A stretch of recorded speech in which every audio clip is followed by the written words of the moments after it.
नमस्कार. पीएम किसान योजनेचा 23वा हप्ता लवकरच येणार आहे. पण त्याआधी एक अतिशय महत्त्वाची गोष्ट करायची आहे, ती म्हणजे ई-केवायसी. सरकारी काम म्हटलं की बऱ्याचदा धावपळ आणि ताणतणाव वाटतो, बरोबर ना?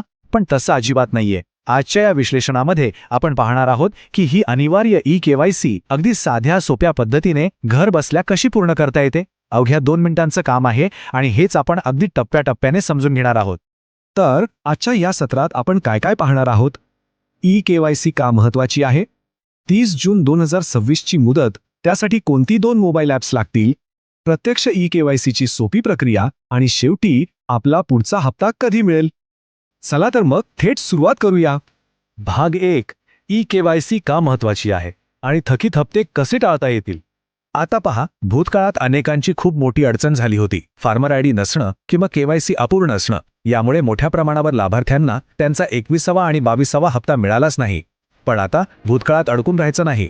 जर आपण ही अनिवार्य ई-केवायसी वेळेत आणि यशस्वीपणे पूर्ण केली तर आगामी 23वा हप्ता अगदी सुरक्षित होईल. थोडक्यात सांगायचं तर केवायसी पूर्ण म्हणजे हप्त्याची खात्री 100%. भाग 2. 30 जून 2026 ची अंतिम मुदत, विशेष मोहीम कालावधी.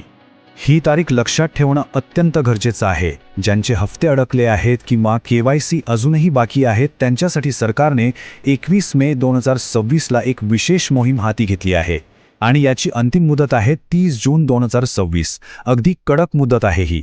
जर या तारखेपर्यंत ऑनलाईन प्रक्रिया पूर्ण केली नाही तर कदाचित पुढच्या हफ्त्यालाही मुकावं लागेल. त्यामुळे अजिबात वेळ न दवडता हे काम पूर्ण करायचंच आहे. भाग 3.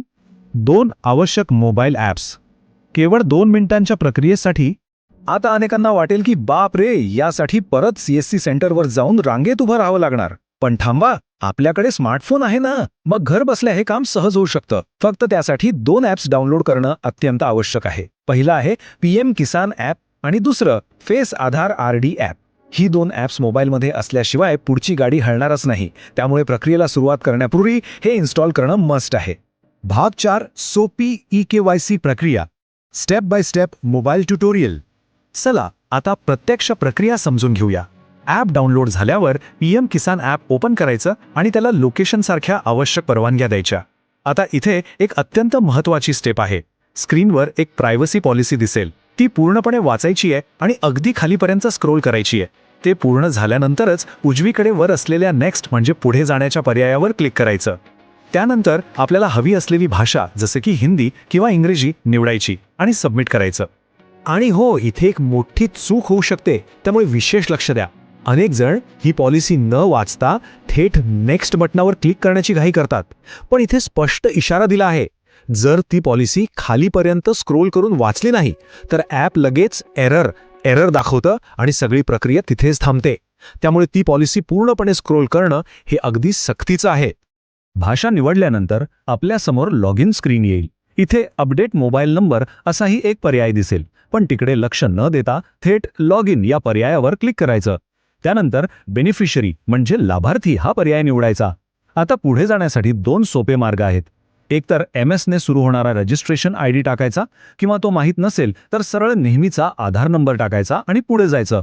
आधार नंबर टाकल्यावर खाली फेस ई-केवायसी लॉग इनचा पर्याय दिसेल. त्यावर क्लिक करायचं आणि येणाऱ्या सूचनेवर ओके दाबायचं. इथून पुढे तंत्रज्ञानाची खरी जादू सुरू होते. हे पीएम किसान ॲप थेट बायोमेट्रिक पडताळणीकडे वळतं. यासाठी माध्यम म्हणून फेस आधार RD सिलेक्ट केलं की मोबाईलचा पुढचा कॅमेरा म्हणजे फ्रंट कॅमेरा आपोआप चालू होईल. कॅमेरा चालू झाला की घाबरायचं काहीच कारण नाही. फक्त आपला चेहरा स्क्रीनवर दिसणाऱ्या वर्तुळामध्ये पूर्णपणे बसेल असा ठेवायचा. चेहरा अगदी व्यवस्थित वर्तुळात आला की आपले डोळे 2 ते 3 वेळा मिचकावायचे आहेत, ब्लिंक करायचे. डोळ्यांची उघडझाप झाली की सिस्टम फोटो कॅप्चर करते. मग थोडा वेळ थांबायचं. सिस्टम आपला फोटो आधारच्या रेकॉर्डशी पडताळून पाहते आणि सर्व बरोबर असेल तर ई-केवायसी यशस्वी झाल्याचा मेसेज लगेच स्क्रीनवर दिसेल. आता या प्रक्रियेच्या शेवटी नेमके काय मेसेज येऊ शकतात हे पाहणं मनोरंजक आहे.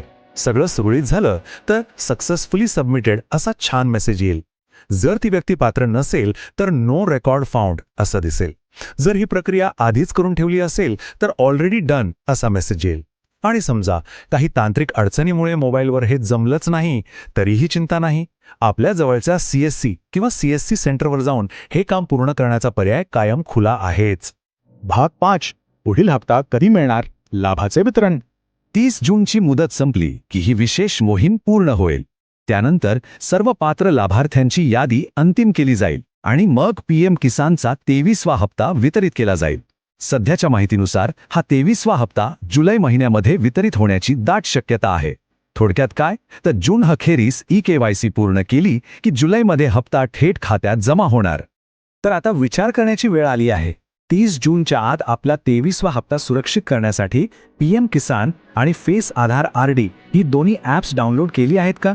जर नसतील तर आजच ती डाउनलोड करा आणि अवघ्या 2 मिनिटात ही EKYC पूर्ण करा. मला खात्री आहे की आजच्या या विश्लेषणामुळे ही किचकट वाटणारी प्रक्रिया एकदम सोपी आणि स्पष्ट झाली असेल. अशाच एका महत्त्वाच्या विश्लेषणासह लवकरच पुन्हा भेटूया.